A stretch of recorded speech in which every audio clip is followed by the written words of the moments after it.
मान्य क्या मिलता है इस आदमी को? 35 साल की उम्र में सिकंदर दुनिया से चला गया। कितने जज्बे लेकर आया था, कल मैंने आपको बताया था। तमाम दौलतें इकट्ठे करने के बाद जब मृत्यु का समय आया और कोई जीवन ना दे सके तो सिकंदर को ऐसा लगा कि जितना बटोरा सब व्यर्थ चला गया, जितना जोड़ा सब बेकार गया। कभी ख्याल करना अकेले में बैठ करके ये जो तिजोड़ियां हमारी भर रही हैं, ये जो हम धन के अंबार लगा रहे हैं, हम जो परिग्रह को जोड़े जा रहे हैं, एक बात याद रखना, जोड़ कर रख लो चाहे कितने भी हीरे मोती, मगर ये याद रखना कफन में जेब नहीं होती। जब जाओगे तो लगेगा कि लुट करके चली जिंदगी, जीवन भर बटोरा है। नारायण कृष्ण कहते हैं, गीता में उपदेश करते हैं कि तुम्हारा क्या था और क्या खो करके तुम जा रहे हो, तुम लेकर क्या आए थे जो खो करके जाओगे। विचार करिए, तुम्हारा है क्या जो दुनिया से बटोर करके ले जाओगे। अरे खाली हाथ आया है और खाली हाथ जाएगा। एक बात याद रखना ग्वालियर वालों, मैं आपसे कहने जा रहा हूं, लोग कहते हैं कि जब आदमी दुनिया में आता है तो खाली हाथ आता है, हाथ फैला मुट्ठी बांध कर आता है और हाथ फैला के जाता है। लेकिन मैं पुलक सागर कह रहा हूं कि जब तुम इस धरती पर आए थे, धन लाए हो ना लाए हो, दौलत लाए या ना लाए, कोई फर्क नहीं पड़ता है। तुम मकान लेकर आए हो या ना आए हो, लेकिन जब तुम इस धरती पर आए थे तो एक शरीर लेकर जरूर आए थे। लेकिन नादानो, जब दुनिया से जाओगे तो शरीर भी यहीं छोड़ करके चला जाता है आदमी, शरीर भी उसका साथ में जाता नहीं। एक शरीर लेकर तो आदमी आता ही आता है ना, एक शरीर के लिए बिना कोई दुनिया में नहीं आता है। लेकिन जब जाता है शरीर भी इस धरा का, इस धरा पे सब धरा रह जाएगा। साथ में लाया था क्या जो साथ में ले जाएगा। कुछ करो अपने जीवन में। एक प्रसंग याद आ रहा, राम सेतु का निर्माण हो रहा है, सीता का हरण हो गया, समुद्र में बांध बांधा जा रहा है, राम किनारे बैठे देख रहे हैं। देखते देखते उनकी निगाह एक गिलहरी पर पड़ी। राम क्या देखते हैं कि वह गिलहरी समुद्र में जाती है, डुबकी लगाती है, वहां से निकलती है, धूल में लौटती है। वो जो नल और नील पूरी वानर सेना पत्थरों का पुल बना रहे थे, उन पत्थरों के बीच में जाकर के बैठती है थोड़ी देर, फिर निकलती है, फिर समुद्र में जाती है, फिर धूल में लौटती है, फिर पत्थरों के पास जाती है। राम ने एक बार देखा, 2 बार देखा, 50 बार हो गए। राम ने हनुमान से कहा कि हनुमान जाओ जरा उस गिलहरी को उठा करके लाओ। हनुमान गए और गिलहरी को उठा करके लाए। राम ने गिलहरी को अपने हाथ में रखा और उस गिलहरी से पूछा कि बता तू ये करती क्या है, समुद्र में जाती है, धूल में लौटती है, ये क्या कर रही है, तुझे क्या तकलीफ है। गिलहरी ने कहा मैं कुछ नहीं कर रही हूं। तो बोले नहीं कुछ तो कर रही है। बोले बात यह है कि सीता जैसी सती का हरण हो जाए और उसके सील की रक्षा के लिए कोई पति, कोई पुरुषोत्तम भगवान राम सेतु का निर्माण कराए। मैं गिलहरी, मुझसे बड़ी बड़ी चट्टानें तो नहीं उठ सकती हैं, मेरे शरीर में वो दम नहीं है, लेकिन प्रभु राम मैं भी चाहती हूं कि इस शुभ कार्य में मेरा भी थोड़ा सा अंशदान होना चाहिए। जब ये पत्थर पर पत्थर पड़ेंगे, पत्थर पर पत्थर जमेंगे और बीच में उनमें जो संधि स्थान रह जाएगा, बीच में जो खाली स्थान रह जाएगा, यदि उस पत्थर पर उस खाली स्थान को ना भरा तो मैं सोचती हूं कि पत्थर स्लिप हो जाएगा। इसलिए मैं अपने शरीर के मुताबिक गीली होकर मिट्टी इकट्ठी करती हूं और ले जाकर पत्थरों के बीच में भर दिया करती हूं। मेरा इतना ही सहयोग है और मैं कुछ नहीं कर सकती हूं। हे प्रभु राम, मेरे पास सामर्थ होता तो मैं भी बड़ी बड़ी चट्टानें उठाती। राम की आंखों में आंसू आ गए। उन्होंने कहा, हे गिलहरी, इतना बड़ा तेरा सहयोग, एक बात ध्यान रखना, जब भी इस राम सेतु की गाथा गाई जाएगी, अरे बड़ी बड़ी सेना का नाम लिया जाए या ना लिया जाए, तेरा थोड़ा सा सहयोग बहुत याद किया जाएगा, सदियों सदियों याद किया जाएगा। कहते हैं राम ने बड़े करुणा भाव से गिलहरी की पीठ पर अपनी 3 हाथ की उंगलियां फेर दी। आज भी वह आशीर्वाद का निशान, कहते हैं, गिलहरी के तन पर बना रहता है। विचार करिए, कल्याण कर दिया उसका। मानिवर, एक छोटा सा सहयोग, आप ये देखिए कि हमारा जीवन किसी के काम आ रहा है, नहीं आ रहा है। थोड़ा सा भी सहयोग हो, लेकिन सहयोग जरूर होना चाहिए। ध्यान में, अपने तन के लिए सभी जीते हैं, महान होते हैं वो जो दूसरों के लिए जिया करते हैं। एक बुढ़िया थी, उसका एक बेटा था, बहुत गरीब थे, निर्धन थे। उसने अपने बेटे से कहा कि बेटा, दूर जंगल में एक संत पधारे हैं, जा तू उनके पास चला जा। बेटे ने कहा, मां, हमारी गरीबी को संत कैसे मिटा सकता है? मां ने कहा कि नहीं, मैं समझदार हूं, मैं ये नहीं कह रही हूं कि तू जा और गरीबी को मिटाया, बस इतना तुझसे निवेदन करती हूं कि जा, एक बार उन संत से इतना तो पूछा ना कि हमारे बुरे दिन कभी जाएंगे या नहीं जाएंगे। दिन सबके जीवन में अच्छे और बुरे आते हैं, बस इतना पूछ लेना, एक प्रश्न पूछ लेना। कहते हैं कि बड़े पहुंचे हुए संत हैं, बहुत महान संत हैं, जाकर के पूछना कि हमारे बुरे दिन कभी समाप्त होंगे या नहीं। बेटा ने कहा, मां, तू किस पचड़े में पड़ती है? अरे समाप्त होना होंगे तो हो जाएंगे, नहीं होना होंगे तो नहीं होंगे। जिंदगी में हमेशा ही दुख रहे ऐसा थोड़ी होता है। मां ने कहा, नहीं बेटा, एक फिर भी संतोष रहेगा कि इतने वर्ष तक हमारा समय बुरा चलेगा। बेटे ने कहा, मां तू जिद करती है तो मैं चला जाता हूं। गया सुबह सुबह जंगल की तरफ। रात हो गई, गरीब था, गाड़ी नहीं थी उसके पास, मोटरसाइकिल नहीं थी उसके पास, पैदल पैदल ही यात्रा करना थी। सांझ ढलने लगी, रास्ते में एक सेठ का घर पड़ा। इसने सोचा कि रात रुकने को मिल जाए तो सुबह जाकर के मैं संत के पास पहुंच जाऊंगा। सेठानी ने देखा एक बच्चा है, गरीब है, निर्धन है, चलो रात रुकने का कह रहा है, दे दो जगह, एक कमरे में सो जाएगा, अपने यहां तो इतने सारे कमरे हैं। रात सोया, सुबह उठ करके जाने लगा। सेठानी ने कहा कि बेटे तुम कहां जा रहे हो? बोले, मां, मेरी मां ने मुझे भेजा है और उसने कहा है कि एक संत पहुंचे हुए जंगल में आए हैं, जाकर के इतना पूछो कि हमारे बुरे दिन खत्म होंगे या नहीं होंगे। सेठानी ने कहा, प्रश्न पूछने जा रहा है, बस सेठानी एक प्रश्न पूछना है उस संत से। सेठानी ने कहा, बेटा एक प्रश्न मेरा भी पूछ लेना। अरे उसने कहा, तुम तो इतनी अमीर हो, तुम्हारे पास अपार दौलत है, संपदा है, तुम्हें किस बात की कमी है? बोले, बेटा कमी तो दुनिया में सबको होती है, बड़े बड़े सम्राट के पास भी दुनिया में सब कुछ प्राप्त नहीं हुआ करता है। बोले, क्या पूछना है?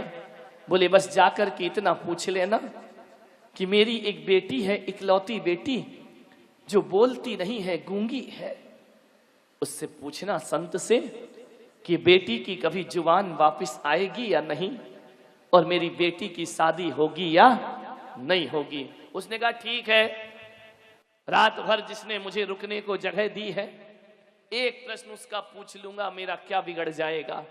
सेठानी को प्रणाम किया और आगे चला। जैसे ही आगे चला, बड़ी तेज रास्ते में प्यास लगी। एक कुटिया में एक संत बैठे हैं, प्यास लगी, देखा संत के पास कमंडल है। जाकर के संत से बोला, मुझे पानी पिला दोगे? संत ने कहा, जियो और जीने दो। यदि तू प्यास से तड़प रहा है तो ले इस कमंडल का पानी पी ले। तू जा कहां रहा है? बोले, एक संत पधारे हैं, उनसे एक प्रश्न पूछने जा रहा हूं। बड़े पहुंचे हुए बड़े बड़े संत हैं, बड़े महान हैं, बड़े प्रज्ञा पुरुष हैं, मेरी मां ने भेजा है। बोले, एक काम कर बेटा, एक प्रश्न मेरा भी।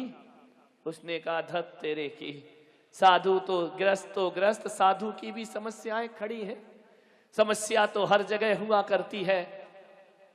बोले, एक प्रश्न मेरा पूछना। मुझे 12 वर्ष हो गए तपस्या करते करते, बोल मुझे ज्ञान की प्राप्ति क्यों नहीं हो रही है? उनसे पूछना कि मुझे ज्ञान मिलेगा या नहीं मिलेगा, मेरी मुक्ति होगी कि नहीं होगी। बच्चे ने कहा, पूछ लूंगा, आपने मुझे पानी पिलाया है। आगे बढ़ा, दोपहर के 2 बज गए, बहुत जोरों से भूख लगी। एक खेत में किसान हल चला रहा है। किसान की पत्नी रोटी लेकर आई और किसान को खाना खिला रही है। बच्चा टुकुर टुकुर देख रहा है भूख में। किसान की पत्नी ने सोचा कि जरूर भूखा होगा। उससे कहा, क्यों रे, भूख लगी है? बोले, हाँ। बोले, आ ये चटनी रोटी खा ले, अपनी भूख मिटा ले। बच्चे ने 2 रोटी खाई। किसान ने कहा, तू कहां जा रहा है? बोले, एक बहुत बड़े संत हैं, उनसे अपना मां का एक प्रश्न पूछने जा रहा हूं। किसान ने कहा, एक प्रश्न मेरा भी पूछ लेना। उसने कहा, ये तो बड़ी आफत हो गई, जहां गया रोज एक प्रश्न की कोई गठरी मेरे सिर पे रख देता है। बोले, क्या प्रश्न है आपका? आपने रोटी खिलाई है मुझे, बताइए आपका क्या प्रश्न है?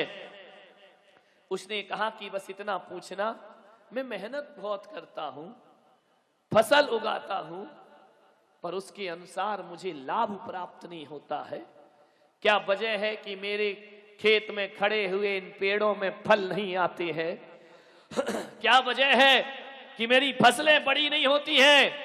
जाकर के पूछ लेना। उसने कहा, ठीक है। चला गया। जैसे किसान के पास से आगे बढ़ा, जंगल में पहुंचा। पहुंच करके संत को प्रणाम किया। संत ध्यान में लीन थे। इंतजार किया, बैठा। जब तक ध्यान ना खुले मैं संत को विघ्न पैदा नहीं करूंगा। तुम्हारी तरह तो थे नहीं कि दरवाजे बंद हों और 4 बार पीटो और इतनी जोरों से आवाज लगाओ कि महाराज तुम्हें माला छोड़ के दरवाजा खोलना ही पड़ेगा। वो बड़ा विनयवान था। बैठ गया कि जब तक संत आंखें ना खोले, चुपचाप संत को चातक बन करके निहारते रहा। बोला कुछ नहीं, देखते रहा, टकटकी लगाए। ऐसा तेज चेहरे पर, ऐसी चमक चेहरे पर, उसे लगा कि बड़े बड़े धनपतियों के चेहरे पर जो चमक नहीं होती है, वो चमक किसी संत के चेहरे पर हुआ करती है। ध्यान रखिए, ऐसा तेज, ऐसी साधना, देख रहा है चुपचाप, जैसे पूरब दिशा से सूरज उग रहा हो अपनी लालिमा को लिए हुए। इतना खूबसूरत वह संत था। उसने संत को देखते देखते आंखों से झरझर आंसू बह गए। उसे लगा कि इतने सुंदर लोग भी सन्यास की धारा में बह जाया करते हैं। जैसे ही संत ने थोड़ी देर बाद आंखें खोली, आंखें खोल करके संत का दृष्टिपात हुआ उस बच्चे पर। एक बात ध्यान रखना, संत ने कहा, बोलो बच्चे कैसे आना हुआ? जैसे ही संत ने निगाह उठा करके देखा, आशीर्वाद की बरसात हो गई। आप नहीं जानते आशीर्वाद क्या होता है। लोग मेरे पास आते हैं, महाराज नमोस्तु, मैं नहीं सुन पाता हूं, फिर नमोस्तु 4 बार चिल्लाएंगे। अरे मैं कहता, भाई शोर क्यों मचा रहा है? बोले, आपने हाथ नहीं उठाया। दत्त तेरे की, हाथ उठाने का नाम नमोस्तु आशीर्वाद होता है। एक सज्जन तो ऐसा था कि मेरे कमरे में दर्शन करने रोज आए। मैं लिख रहा हूं, पढ़ रहा हूं, रोज आकर नमोस्तु करे। और जिस दिन मेरा हाथ नहीं उठता, अपने हाथ से मेरा हाथ पकड़े और अपने सिर पर रख ले। एक तो ऐसा कि पिच्छी उठाई और उसने अपने सिर पर रख ली। मैंने कहा ये क्या कर रहे हैं आप? बोले आशीर्वाद है, आप नहीं दोगे तो हम खुद ही ले लेंगे। अरे मेरे भाई, ये पिच्छी कोई आशीर्वाद की चीज थोड़ी हुआ करती है। हर व्यक्ति सोचता है पिच्छी लगा दीजिए महाराज। एक बात बताओ, जब मैंने इस गोपाचल पर दीक्षा ली, मेरे गुरु ने मुझे सन्यास दिया, उस समय मुझे पिच्छी का भेंट की गई और मेरे गुरु ने ये कहकर के पिच्छी दी थी कि जाओ जहां भी बैठना हो परिमार्जन करके पिच्छी लगा करके बैठना। अब आप कहते हो मेरे सिर पर रख दो। अब बताओ, मुझे तुम्हारे सिर पे थोड़ी बैठना है जो पिच्छी लगाता रहूं। अरे पिच्छी तो परिमार्जन जीव रक्षा के लिए हुआ करती है, तुम्हारे सिर पे थोड़ी मुझे बैठना है। लेकिन आदमी कहता नहीं महाराज, जब तक पिच्छी नहीं रखो दिल में संतोष मिलता ही नहीं। आशीर्वाद क्या होता है? हाथ उठाने का नाम आशीर्वाद होता है? नहीं। संत बैठा है अपने कक्ष में, तुम पहुंचे और तुम्हें नजरें उठा करके देख लिया, समझना आशीर्वाद प्राप्त हो गया। संत ने तुम्हें देखकर मुस्कुरा दिया, समझना आशीर्वाद प्राप्त हो गया। संत ने तुमसे तुम्हारा नाम पूछ लिया, समझना आशीर्वाद प्राप्त हो गया। संत ने तुम्हें कोई काम बता दिया, समझना आशीर्वाद प्राप्त हो गया। केवल हाथ उठाने को आशीर्वाद नहीं कहा जाता है, संत की निगाह पड़ जाए वो हमारे जीवन का आशीर्वाद हो जाया करता है। आशीर्वाद तो वो घटना है, आशीर्वाद का मतलब ये नहीं होता है कि तुमने मांगा और मैंने दे दिया। अरे आशीर्वाद तो एक आकस्मिक घटना होती है।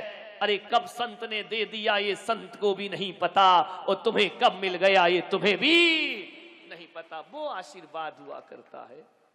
तुमने मांगा मैंने दिया, ये तो सौदेबाजी हो गई, ये तो व्यापार हो गया। ना जाने कब किस संत की क्या दुआ तुम्हारे इस काम आ जाए।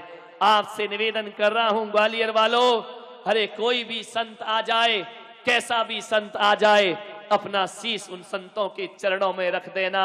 ये मत सोचना कि कौन से संत और कौन से महाराज है, ना जाने किस संत की कौन सी दुआ लग जाए और हमारा जीवन बारा न्यारा हो जाए, हमारी जिंदगी पवित्रता को प्राप्त। कौन संत क्या दुआ दे जाए? मेरे पास क्या है?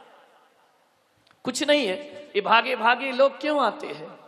मेरे पास कुछ भी नहीं, ना रुपया देता ना पैसा देता, मेरे पास क्या है?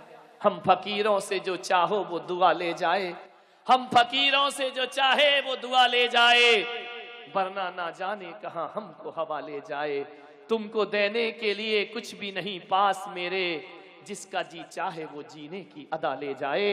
हम फकीरों से जो चाहे वो दुआ ले जाए, वरना ना जाने कहां हमको हवा ले जाए।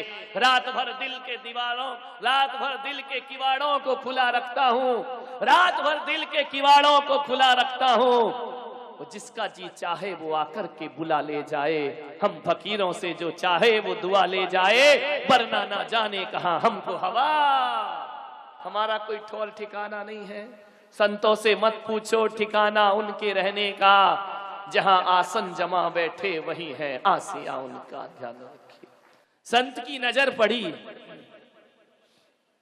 आशीर्वाद मिल गया। बंद पलके उठा करके जैसे ही देखा, ऐसा लगा करुणा बरस गई परमात्मा की। आशीर्वाद संत नहीं देता है, आशीर्वाद तो भक्त लिया करते हैं। एक बात ध्यान रखना, जब ग्वालियर चातुर्मास मेरा होना था, लोगों ने कहा महाराज आप ग्वालियर में चातुर्मास कीजिए। मैंने कहा मैं कहीं चातुर्मास करता नहीं हूं, आज तक नहीं किया मैंने चातुर्मास, और ग्वालियर में भी मैं चातुर्मास नहीं करूंगा। मैंने कहा मैं चातुर्मास नहीं करता, बल्कि भक्त चातुर्मास करा लिया करते हैं। भगवान या संत कोई दुआ थोड़ी देते हैं, तुम्हारे नमन में वो ताकत होना चाहिए कि उनकी करुणा का झरना अपने आप तुम पर बरसना प्रारंभ हो जाए। लोग कहते हैं हमने मंदिर जाना बंद कर दिया। मैंने कहा क्यों बंद कर दिया?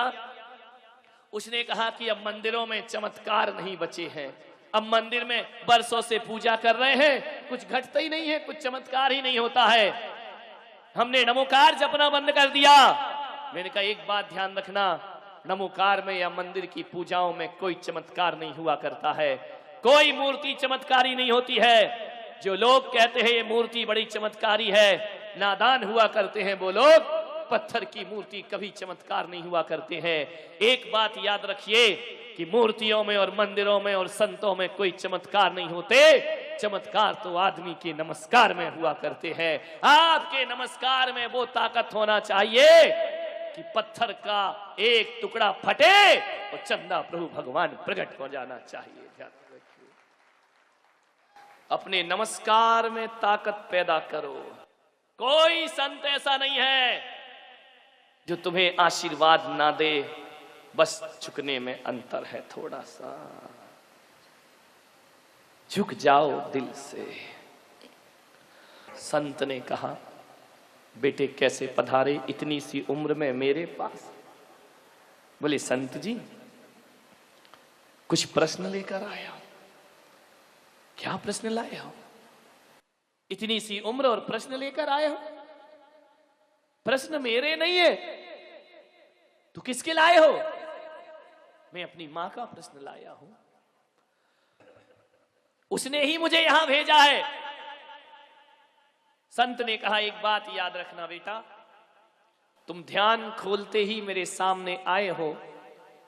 और जब ध्यान खुलता है, कोई सामने आता है, तभी मैं उसके प्रश्नों का समाधान करता हूं। लेकिन मेरी एक मजबूरी है कि मैं एक दिन में केवल 3 प्रश्नों के उत्तर देता हूं। 3 से ज्यादा उत्तर मैं नहीं दे पाऊंगा। बच्चे ने सोचा, ये किस दुविधा में डाल दिया। प्रश्न कितने हैं बच्चे के पास? 4। और संत कितनों का उत्तर देंगे? 3 का। बच्चे ने कहा, किसका प्रश्न छोड़ दो? ऐसा करो, सेठानी का छोड़ देते हैं। क्या रखा है शादी विवाह में? फिर उसके मन में आया, नहीं, सेठानी का प्रश्न कैसे छोड़ दूं? एक लड़की की जिंदगी का सवाल है। एक गूंगी है बेचारी। सेठानी ने कौन सी बहुत बड़ी चीज पूछी है? बच्चे ने कहा, ठीक है, सेठानी का प्रश्न तो जरूर पूछूंगा। बोले, ऐसा करो, वो बाबा जी का प्रश्न छोड़ देते हैं। फिर लगा कि जिसने पानी पिलाया उसका प्रश्न कैसे छोड़ दो। तो एक काम करते हैं कि किसान का प्रश्न छोड़ो। फिर भीतर से आवाज आई। एक बात ध्यान रखना, हर आदमी के भीतर 2 आदमी हुआ करते हैं। हर आदमी के भीतर 2 आवाजें हुआ करती हैं। जब भी तुम कोई काम करोगे, 2 आवाज तुम्हारे सामने आएंगी। एक आवाज आएगी शैतान की और एक आवाज आएगी भगवान की।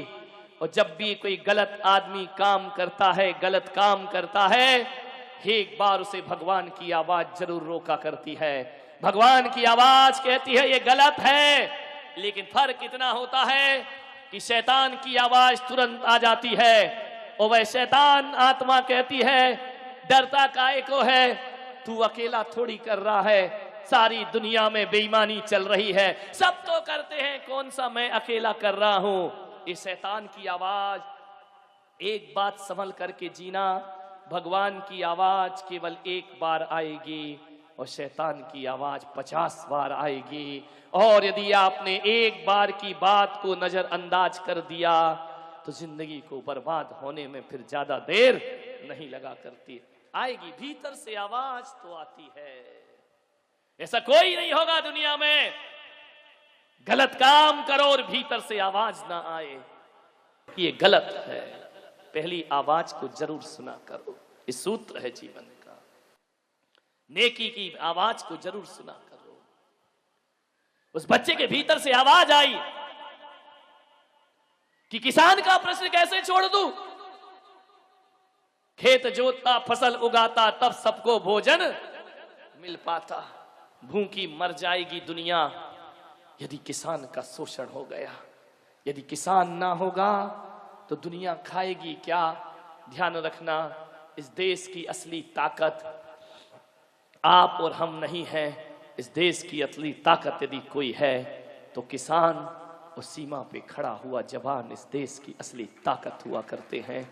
आज किसान ना होगा तो रोटी कहां से खाओगे, और आज सीमा पे खड़े हुए जवान ना होगे तो रातों की चैन से नींद कहां से लोगे। सीमा पर जवान रात रात जागता है, तब हम घरों में चैन की नींद सोया करते हैं। ध्यान रखिए मान्यवर, सबसे बड़ी ताकत है। लौटा प्रश्न पूछ करके, किसान ने कहा, लौटते समय किसान मिला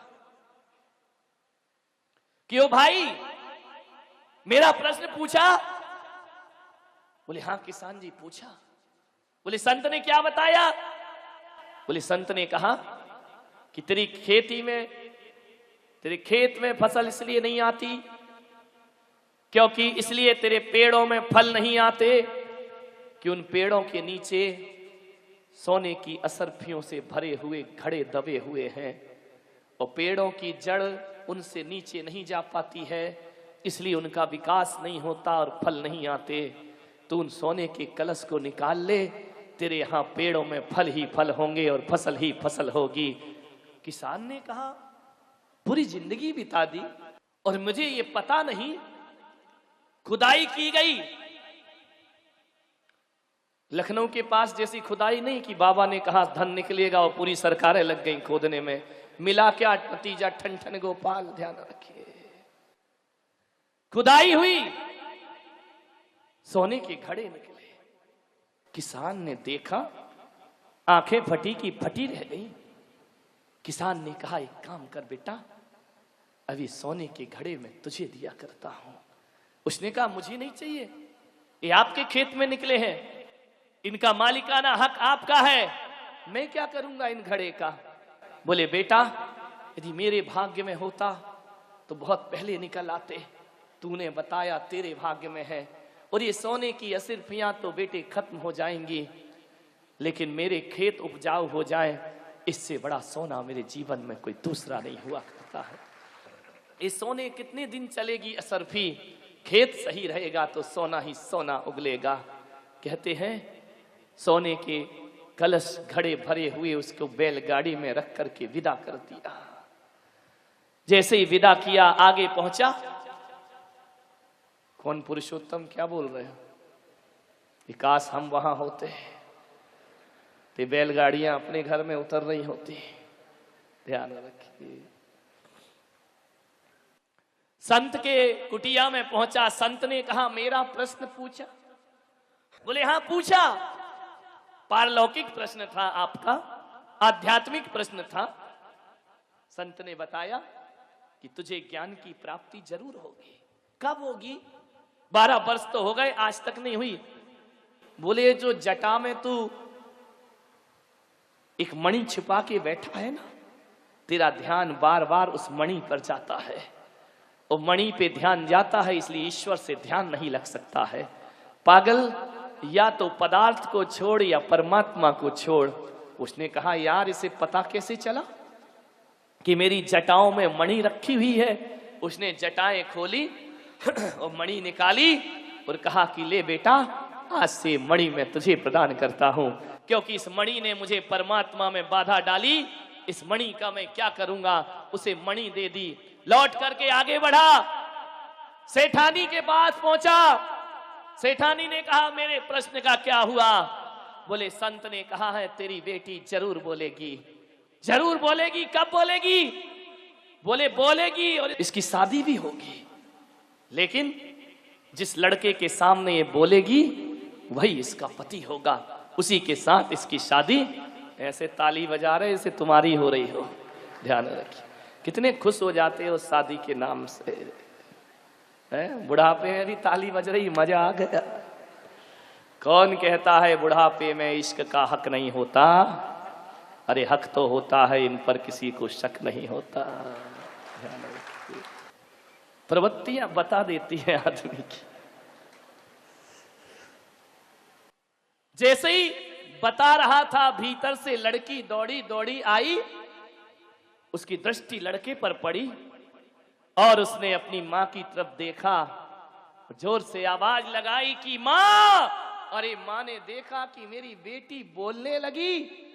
चल बेटा, आ गई बारात, बजने दे बाजे। उसने कहा मैं नहीं करूंगा, ये सब मैं क्यों करूंगा? बोले तू नहीं तो कहा है, तुझे ही देखकर बोली है, आज से तू ही इसका पति होगा। कहते सेठानी ने उसका विवाह कराया, लाखों करोड़ों का दहेज दिया, बैलगाड़ियां भर भर के सामान दिया, बहू को लेकर चला। और जैसे ही आया मां के पास, मां ने कहा ये बैलगाड़ियां मेरी झोपड़ी में खड़ी क्यों हो रही हैं? कौन धनवान निकल रहा है यहां से? बेटा बैलगाड़ी से उतरा, मां के चरण छुए। मां ने कहा कौन है तू? बोले मैं तेरा बेटा।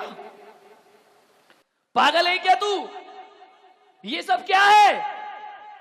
बोले तूने पूछा था ना कि अपने बुरे दिन जाएंगे या नहीं जाएंगे।